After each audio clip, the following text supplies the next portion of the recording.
Randy Ottinger is the creator of great things. Tricia, too. Raikes. Growing up on the East Coast, he attended Cornell and then graduated with his MBA from Harvard. There, he founded a technology company with one of his professors and sold that to a public company. When he met the love of his life, Leanne Schoenfeld, she said, "Let's move to Seattle." And he said, "Okay, let's go." He left his family and moved here, and we've been very fortunate that he did. When he came here, he built the chain of body shops, the first franchisee in the United States to build a chain of stores in Seattle, and later sold that franchise back to the company. He then co-founded Cotter International and is today's founder of Leader to Leader. He's also co-founder and president emeritus of SPAN. In his spare time, he wrote the best-selling book called Beyond Success, which if you haven't read this book, I know a number of you have, you should. I highly recommend it.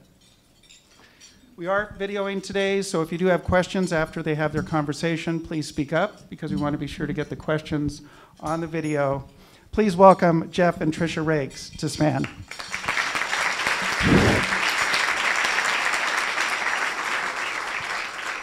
Well, first I want to start with a brief introduction and also a thank you. It has to be brief because if you don't go brief, you could pretty much fill the time with all their accomplishments. So first of all, Jeff and Trish are wonderful role models as individuals and as a dream team couple aspiring to positively impact lives. Their experience in the world of philanthropy is as diverse as one could possibly imagine, from just leadership of the Bill and Melinda Gates Foundation to the joint leadership that they show to the Raikes Foundation. They have dealt with issues on local, national, and global scale. And in 2002, they launched the Raikes Foundation as their vehicle to help others. Their grant-making focuses on the needs of young people and came from their most inspiring role models, who I happen to know, and they are their 3 children. They are inspired and motivated by the many young people they meet in Seattle and across the country who are striving to become successful adults, and empowering them to transform their lives is the highest priority of the Raikes Foundation. So please join me again in welcoming Jeff and Tricia Raikes.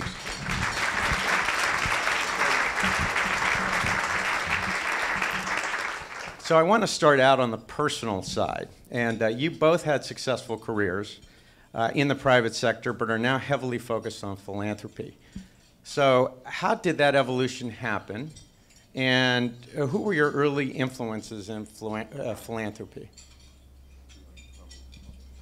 So, well, first, press once. Right there. Yeah. Right here on. I'm on. Great. Well, first of all, Randy, thank you. It's really great to be here, and thanks to all of you attending. It's a fantastic group of people, and obviously we care a lot about philanthropy, and we care about people who advise others to be better at philanthropy, so we're really appreciative of that. You know, I think for both Tricia and I, the entrance into philanthropy really started from our families. I grew up on a farm in between Lincoln and Omaha, Nebraska. In fact, my family are still farming, and my parents were leaders in the community, both in the little town where I went to high school, but also more broadly. And I'll just tell one quick story that I think was very representative of our parents and sort of was part of what inspired me. And that is, when I was 10 or 12 years old, there was a blizzard in Nebraska, not uncommon, but there was a couple who got stuck in a snowdrift near our house, and they came to the door. And it was about 12 below zero. My dad was quick to volunteer to help them, and then he was quick to volunteer me. And we were able to get a tractor started up and a chain, and we pulled them out of the snowdrift. And what I remember most about that, and I can still visualize it, you know, from when I was 10 or 12 years old, is standing next to the car when they tried to give my dad some money, which I would have been glad to take. My dad said he didn't want to take any money. He just hoped that if one of his kids were ever in need, somebody would reach out to help them. And I can look back now and say that was sort of my pay it forward lesson in life from my parents. And, you know, so through their role modeling, You know, it was just something that you did. You gave back to the community. The community provided the foundation for you to be successful. Therefore, you needed to invest back in that community for others to be successful. So I'm a native of Seattle. Are there any other natives in Seattle here? Excellent. We're becoming a rare breed. Are there any other Nebraskans? New Yorkers? So I grew up in a very modest household, but a very close family. So we spent a lot of time together and did a lot of camping and hiking in the summertime. Pretty normal, healthy, close family growing up. You know, for me, since I can sort of earliest memories, my mother particularly was a chronic volunteer. I think she, back in those days, fundraising was, a lot of it was done door to door. And so my mother always volunteered, whether it was March of Dimes or United Way. And I was the little kid behind her with the little white envelopes collecting the money. So I think from a very early point in time, I had that experience. She also, we lived very close to Children's Hospital. And so we spent a lot of time sewing bean bags and stuffed animals and putting little goodie bags together and taking them up to the hospital. And of course, she was the campfire, leader, et cetera. So I think in our family, though it was modest, there was a very strong value of giving back to the community. And so that was some of my earliest memories. I've been very lucky since to have some really wonderful women mentors in my life. Having been at Microsoft in the early years, Mary Gates, if you indicated that you were interested in philanthropy or volunteering, Mary was right on it. And so she was the person that really connected me with my first board experience. And then I've had another really wonderful mentor in Ann Ramsey Jenkins as well. So I feel quite lucky in that regard. You know, Jeff and I professionally, we both worked at Microsoft, and we have the sort of quirky fact of being the first couple to meet and get married at Microsoft. Bravo. Apparently HR wasn't fully functional at that. we were, well, yeah, we weren't, anyway. I think, we were particularly lucky with our timing at Microsoft. It was in the early years, and so we're very grateful for the financial experience that we had there, and I think we both feel, in some respects, we hit the Microsoft lottery, and that it was, it's now a very important responsibility for us to return that wealth to society in a responsible way. So we're grateful for that experience and for the opportunity we have now. So I remember when you left Microsoft, you were planning to retire, and that was the shortest retirement, and went on to the Gates Foundation, and you took a slightly smaller task on, like leading the Gates Foundation. But you also started the Raikes Foundation in 2002.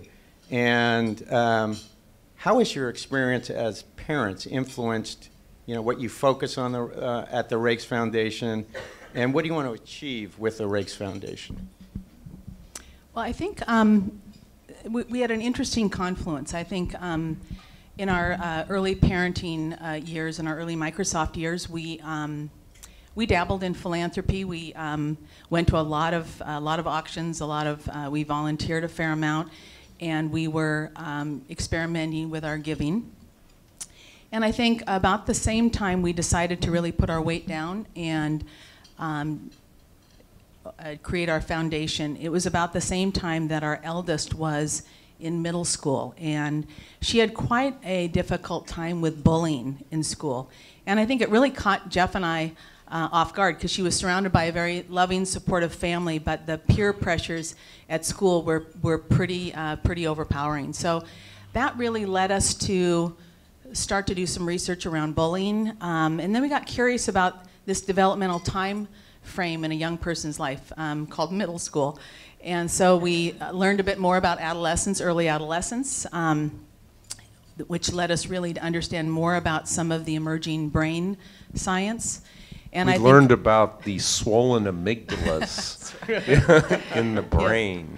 some of the behaviors that will inevitably young people will sort of manifest during that period of time. And so I think that ended up ultimately leading us to being quite interested in what social scientists call non-cognitive behaviors, sort of those beliefs and behaviors that a young person has or manifests based on how they believe sort of about themselves and what they know about themselves and their capacity to learn and to struggle and to fail. And that all of that is really an important and natural part of the process. So that really, I think, through our kids and through our parenting experiences, merging with our philanthropic interests, really has been a pretty important influence on our philanthropy. And I think there are a couple of lessons there. I think one is that we strongly believe that philanthropy is a journey. You know, we started out thinking that we were going to work on bullying, and we ended up on learning mindsets and skills, and so that was that was something that just happened. Things happen. And similarly, we think it's also very important that you follow your heart, something that you're passionate about, but at the same time that you pair it with the head. The head needs to go with the heart, the mind needs to go with the heart, and so that was part of the learning. If I could just make one other comment about the journey. Sure. You mentioned my quote-unquote retirement from Microsoft. And I went to Bill and I said, hey, I grew up on this farm, Bill, and if the Gates Foundation needs any help on the agricultural development program, I'd be glad to help out. And well, then that's what happened. So there are other aspects of life that are a journey. Okay, so I'd like to move to the effective philanthropy and being a catalyst and how you think about that, because I know that's a passion of yours. So how do you think about being a catalyst? How do you think about effective philanthropy, and what are you doing in that area? So obviously the Gates Foundation experience was an unbelievable experience, something that I, of course, never anticipated in my life, even in 2008 when I got started. And it was, in some respects, you might say, kind of a graduate degree in philanthropy. I mean, Tricia and I had already had the Raikes Foundation underway, and we'd had an opportunity to learn from a lot of people, including Warren Buffett. I mean, back to Tricia's point about what influenced our philanthropy.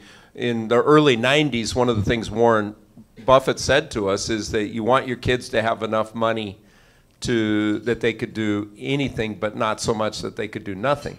And that was part of what inspired us to want to do the Raikes Foundation. When it comes to let me call it our philosophy of philanthropy, we do think it's very important that you pair the heart with the head.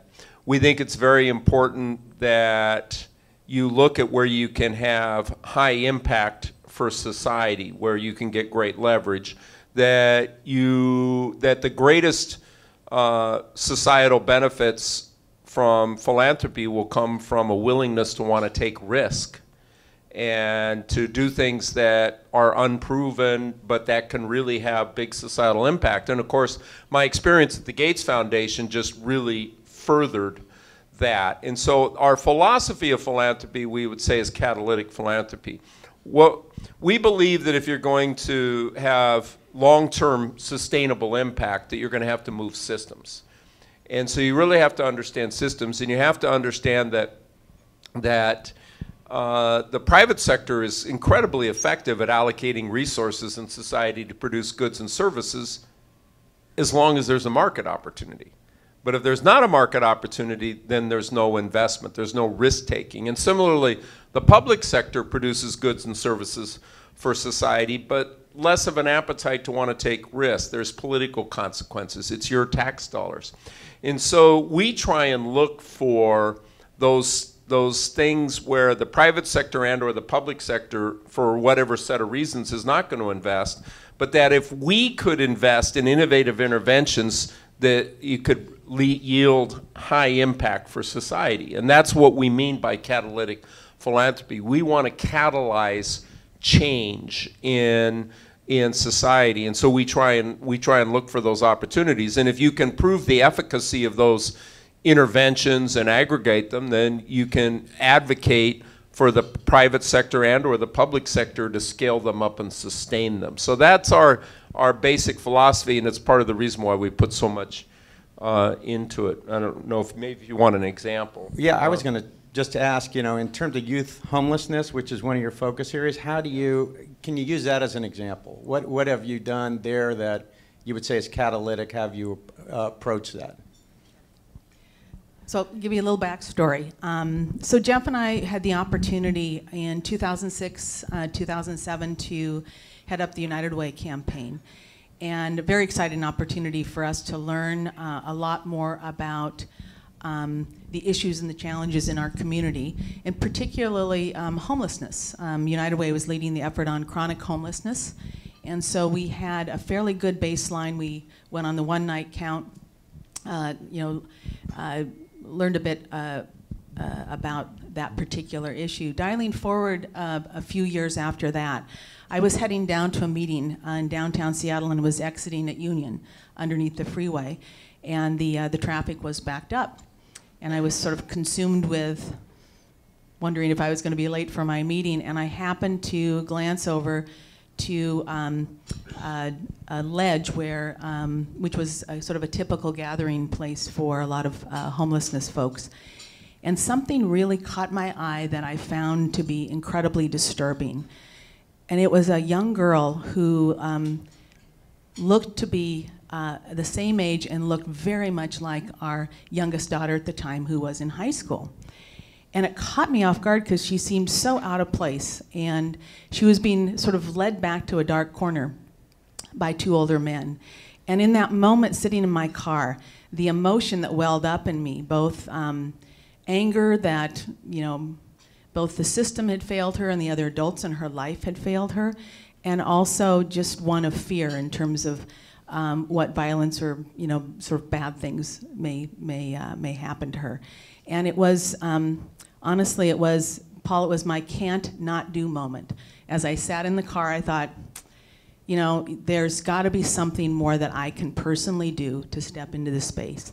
And so it was really the moment that galvanized Jeff and I and the Raikes Foundation to really embark on the journey around youth homelessness. And so it touched us personally, our heart. But then we really needed to sort of apply our sort of business approach to really understanding the problem. So we sought a consultant who ends up now, she's the lead on the work that we're doing at the foundation. And we understood, really did landscape, understand the need in the community.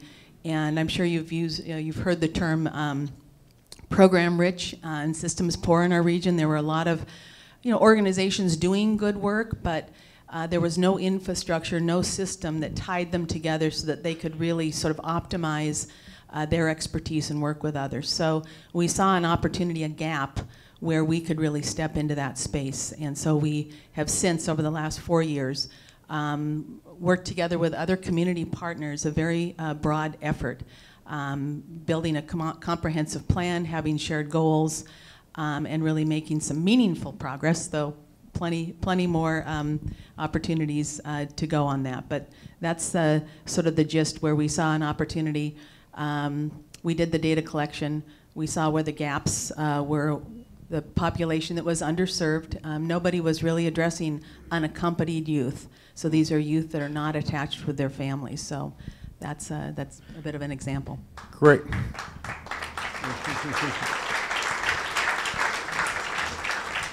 So I'm going to ask just 2 more questions and then open it up. So think about the questions that you have for Jeff and Tricia. So one of those questions is, how do you talk to your children about philanthropy? Or how do you talk to them about wealth and philanthropy?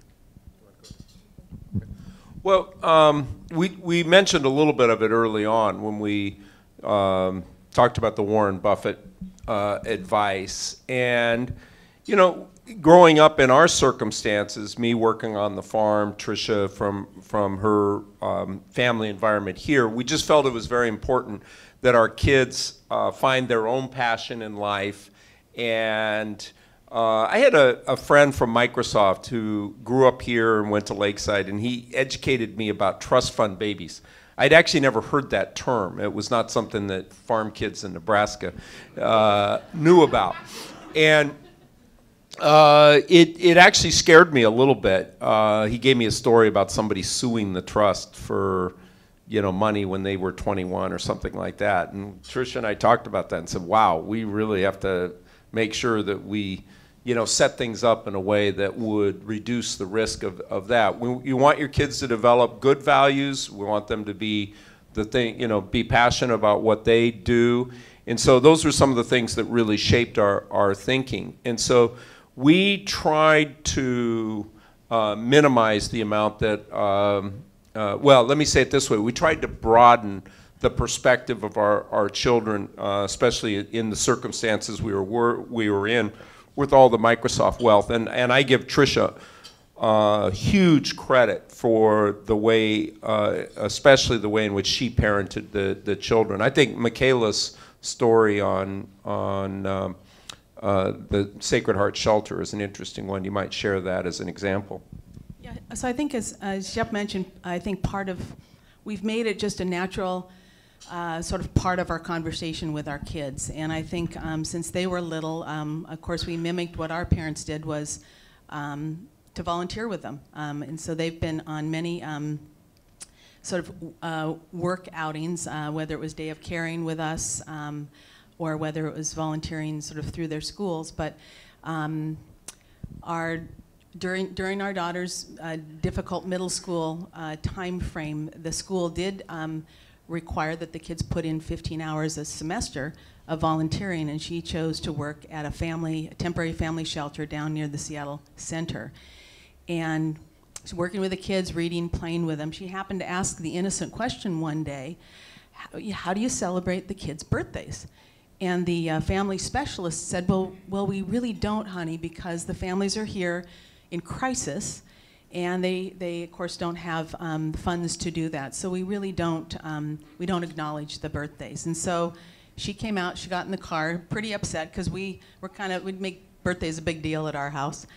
And so I turned to her and I said, what are you gonna do about it, honey? And she I'm just a kid. And I said, you have choices. And so she and I ended up building a very simple little business plan. She used her allowance, I matched it, and she created a little company called the Secret Birthday Pal. And the idea being that she had filled out a little form, or gave the form to the family specialist, who would fill it out with the mother on what the sort of the dream theme would be for the birthday. So whether it was Ninja Turtles or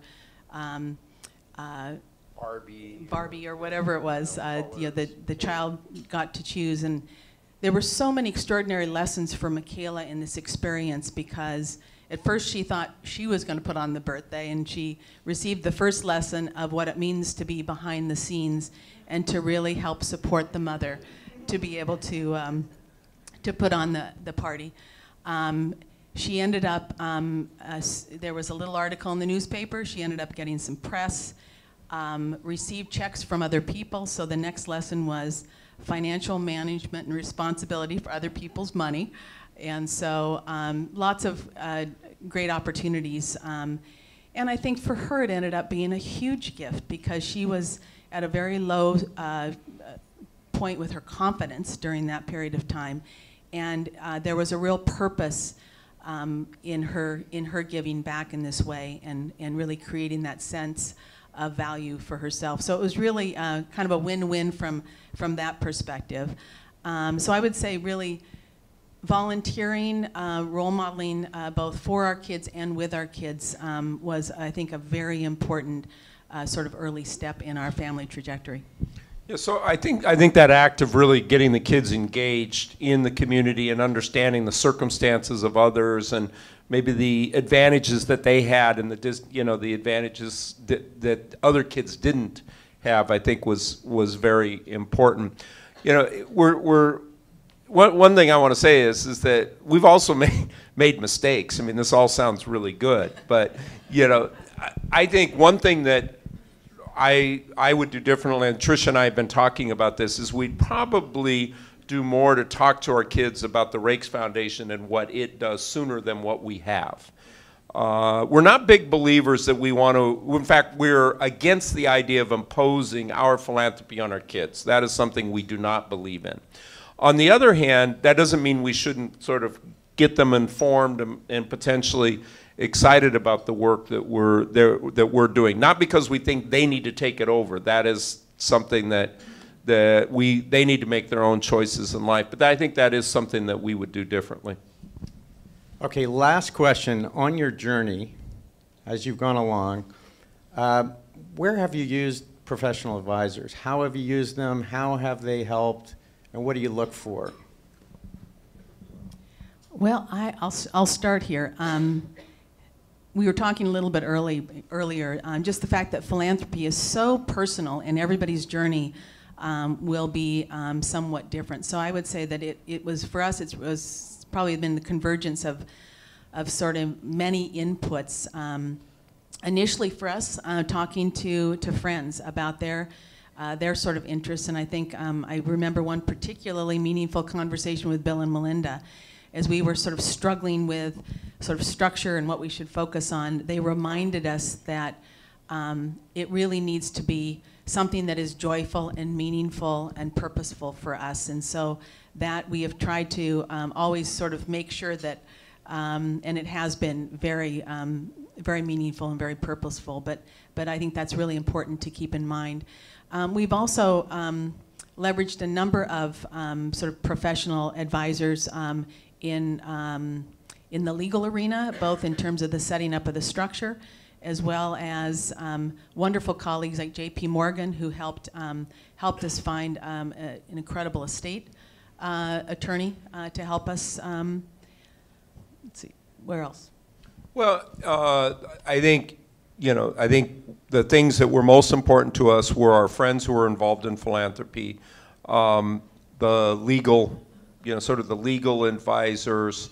I would say that looking back, you and I talked about this, I think we should have spent more time talking to people about who had established their philanthropic practices before we jumped in with the Raikes Foundation. I mean, Paul's here, we have great admiration, Paul Shoemaker, for Social Venture Partners. And, we were kind of members, but we weren't really that engaged. And I think it would have been, beneficial to take advantage of the donor education part of what they did. I will say to Paul, I don't think actually at that time SVP was all that clear about donor education. At least that was my impression. But yeah,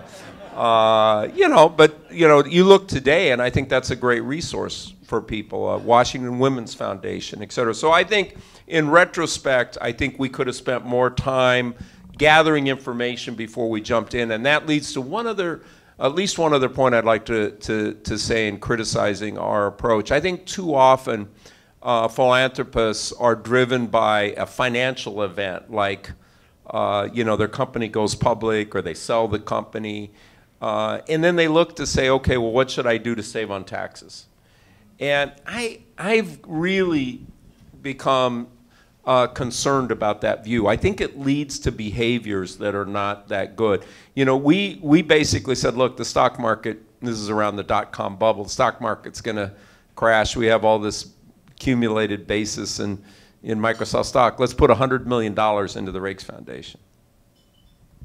That's what we did. I look back now and I say, I think that was a little crazy, because then you get into this mode of, okay, now we got to hit the payout, and and I saw, especially at the Gates Foundation, but even looking back at our own philanthropy, I saw that when you have that payout pressure, people don't necessarily make the best decisions about where to invest back in society. And so I really think that that's an example of something where, I'd probably do it differently. I might think about different vehicles, like a donor advised fund, which has less of that payout pressure.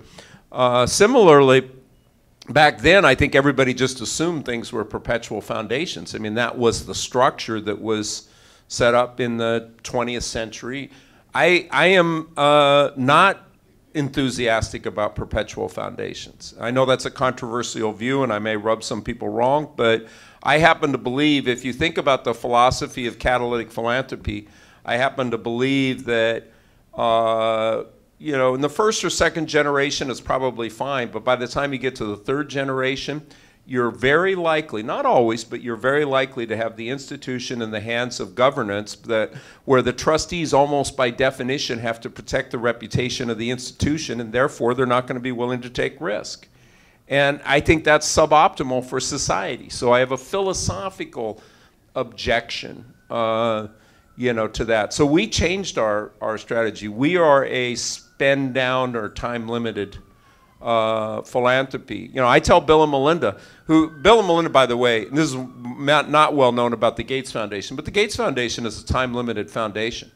When I came in 2008, it was 50 years after the death of the last of them. We talked about what Tricia and I were thinking. You know, I think Bill and Melinda thought about what they wanted to do. They've now changed it to 20 years after the death of the last of them. That's still a long time from now, and it's a lot of resources. But I'll also tell you that the Gates Foundation resources will have amplified benefit to society the more that they are deployed during the intellectual prime of Bill and Melinda.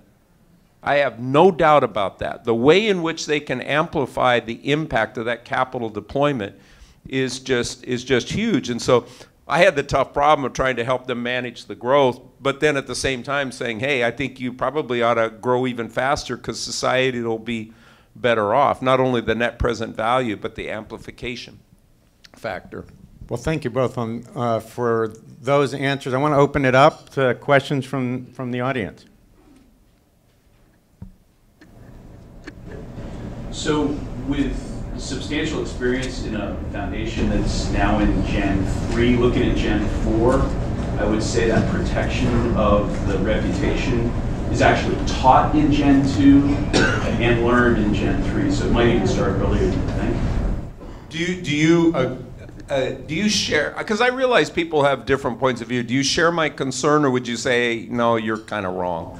Not only would I share your concern, I'm very familiar with the one individual who's one of 11 in Gen 3, who is kind of trying to catalyze things, and there's a lot of headwind for that individual to take risk.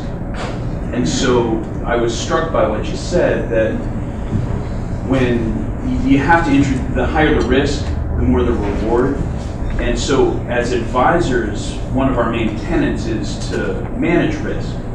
So when we're having that philanthropic conversation with people who are philanthropically inclined, it might be somewhat counterintuitive for us to encourage the risk that you're describing. Yeah. But I think it's absolutely key.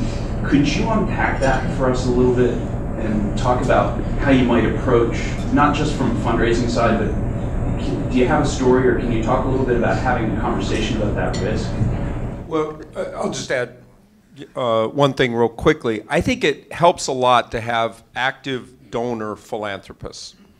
You know, meaning to have the creators of the wealth who dealt with all of the issues of taking risk in order to create the wealth, then giving away. I absolutely believe that's a big part of how Bill and Melinda operate, and Tricia and I hope that we do the same thing. So I think, and that's a little different than the 20th century. I think oftentimes in the 20th century, you had a system where, not a system, a culture where the wealth creator created the wealth, died, and then somebody else was focused on putting it back into society. And I want to be clear, it's not that I'm saying these things are wrong, I'm just saying I want people to think more broadly about what the choices are and make sure they make the right choices for them. So the first thing is, I think if you have an active donor philanthropist, in other words, the wealth creator, then getting involved in philanthropy and creating that culture, then I think that can help.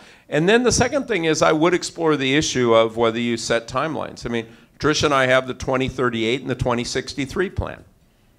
2038 is the default plan for the spend down of the Raikes Foundation.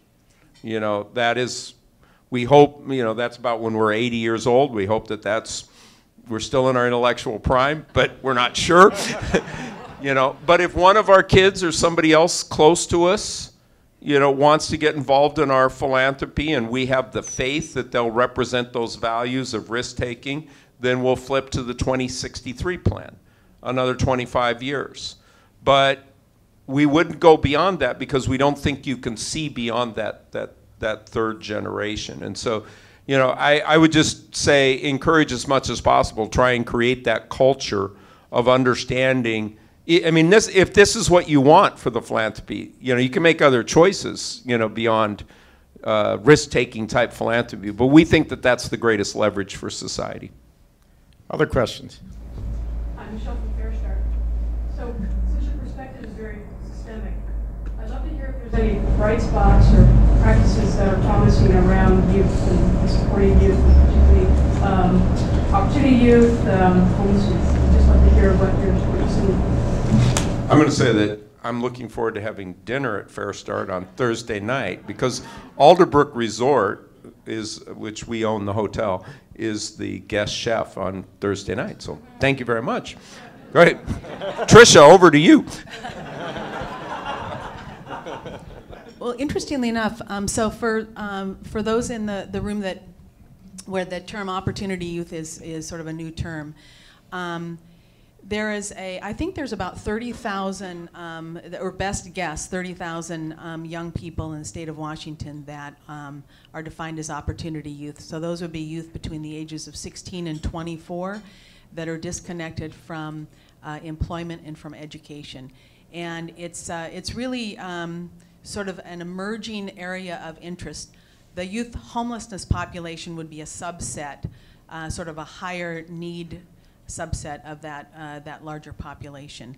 And so there's a lot of work being done right now, and we're sort of in our early learning phases on sort of how to really kind of get our arms around a population that's not particularly connected to a system, so they're harder to identify.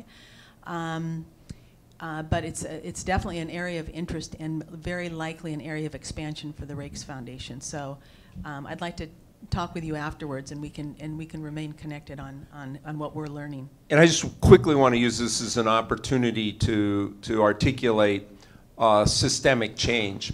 Oftentimes when you're dealing with a system like that, you have the people who provide the services, and they're incented to provide the services, but they're not necessarily incented to have people to prevent people from needing to take the services. The ultimate solution is to prevent homelessness, not just serve them better, or to prevent kids from becoming disengaged from education and employment. So I'll just give you one example of the kind of things that we get excited about.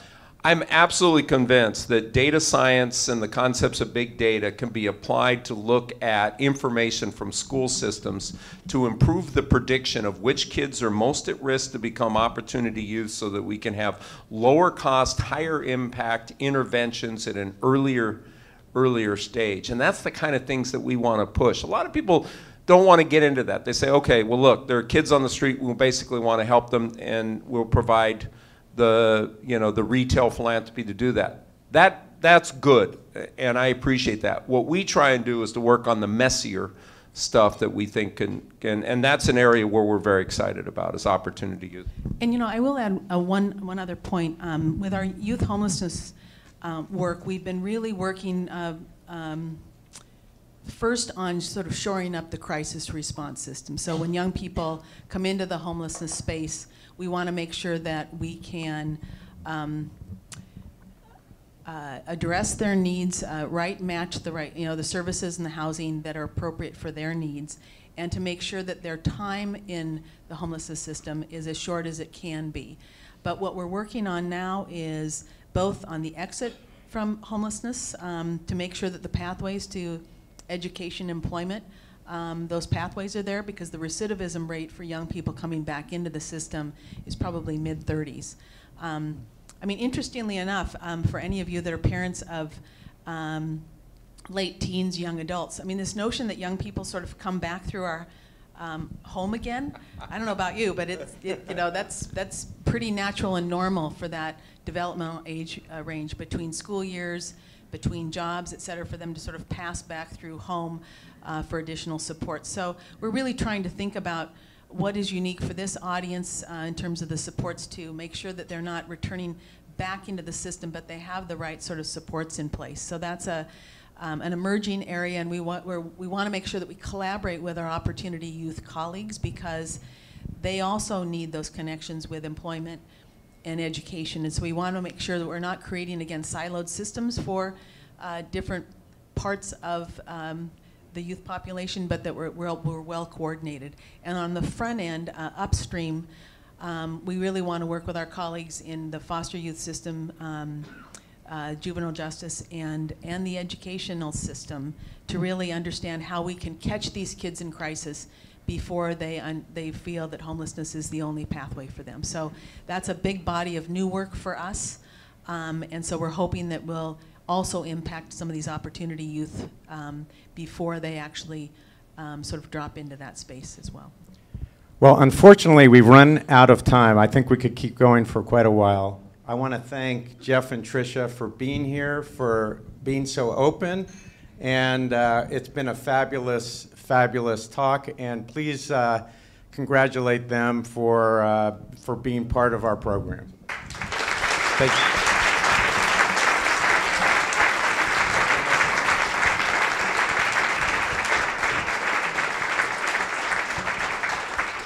So one thing that we wanted to mention today is that we do have an initiative, the Raikes Foundation, working on this higher impact, more effective philanthropy. And so, we're wondering if there are people here, or raise your hand if you feel like a significant percentage of your time is advising philanthropists on how they can be more effective on their philanthropy. Okay. And for those of you, if you want to, if you're interested in more learning opportunities on how to do that, we put I think a Post-it note at your table, and we'd love to hear what you think those learning opportunities might be. Tricia McKay is here with me. She's with Luma Consulting and been working with me at the Raikes Foundation on this initiative. So, just write down what is the learning opportunity that you would like to have, or the issue that you would like addressed